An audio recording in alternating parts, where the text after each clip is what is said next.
Hello everyone, আসসালামু আলাইকুম। Welcome to my daily blog. তো আজকে আপনাদের জন্য মজার একটা সুস্বাদু রেসিপি নিয়ে চলে এসেছি। এটা হচ্ছে আচারের রেসিপি। এটা হচ্ছে গরুর মাংসের আচার। তো চলুন বানাতে কী কী লাগে দেখে নিই। প্রথমেই লাগবে সরিষা, মৌরি, জিরা এবং শুকনা মরিচ। তারপরে কিছুটা গোটা রসুন চিলে নিয়েছি।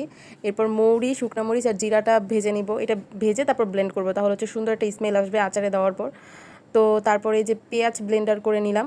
পেঁয়াজটা একটু গ্রেভি গ্রেভি করে ব্লেন্ডার করতে হবে। তারপরে এই যে মাংসের টুকরাগুলো ছোটো ছোটো করে নিলাম, কারণ যেহেতু আচারই হিসেবে হবে, ভিতরে যাতে মশলাটা ঢুকে এবং খাওয়ার সময় যাতে মজা লাগে, এই জন্য ছোটো ছোটো পিস করে নিয়েছি। তারপরে হলুদ, মরিচের গুঁড়া, ভাজা ব্লেন্ড করা মশলা এবং প্রয়োজন মতো লবণ এবং হচ্ছে তেজপাতা, এলাচি এগুলি ব্লেন্ড করা। এগুলি ব্লেন্ড করে দিলে হচ্ছে ভালো একটা স্মেল আসে আর খাওয়ার সময় অনেক মজা লাগে। তো সবগুলি মাংসের সাথে মশলা একবারে ভালোভাবে মাখায় ফেলবো। মাখানোর পর দেখেন কালারটা কি সুন্দর আসছে। তো হালকা একটু পানি দিয়ে দিব। এই মাংসটা কিন্তু অবশ্যই হালকা একটু পানি দিয়ে সেদ্ধ করে নিতে হবে এবং সেদ্ধ করা পানিটা পরে ফেলে দিতে হবে। তারপর দেখেন এই যে সেদ্ধ করে নিলাম এবং পানি থেকে মাংসটা আলাদা করে ফেললাম।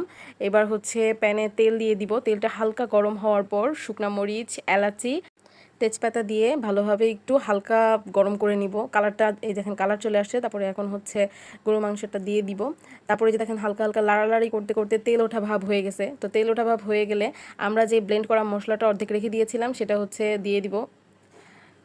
এই মশলাটা দেওয়ার কারণ এটা হচ্ছে আচারই ম্যাজিক মশলা। এটা দিলে এত সুন্দর একটা স্মেল আসে, মানে মনেই হয় এটা একটা আচার। তো দেওয়ার পর ভালোভাবে মিক্স করে নিব।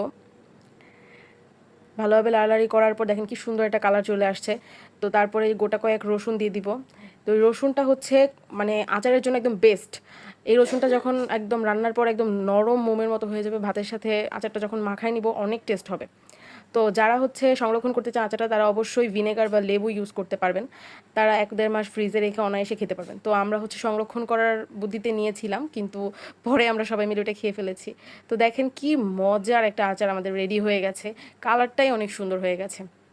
কালারটা এত সুন্দর হয়েছে, মানে আর এত সুন্দর একটা ভালো স্মেল আসতেছিল, আচারি আচারি স্মেল। তো চলুন ট্রাই করে দেখি কেমন হয়েছে। দেখুন প্রথমেই রসুনটা একটু ভেঙে নেই। রসুনটা দেখছেন একদম মোমের মতো হয়ে গেছে, একদম ভাতের সাথে মিশে গেছে। তো তারপরে এই যে আচারি মাংসটা নিলাম, এরপর টেস্ট করে দেখব। মানে অনেক ইয়ামি ছিল আচারটা। তো এই দেখেন ফাইনাল লুক আচারের, কি সুন্দর একটা কালার হয়েছে। তো এটা হচ্ছে আমাদের গরুর মাংস আচারের ফাইনাল লুক। তো সবাই কমেন্ট করে জানাবেন কেমন হয়েছে এবং থ্যাঙ্কস ফর ওয়াচিং ভিডিও। ধন্যবাদ।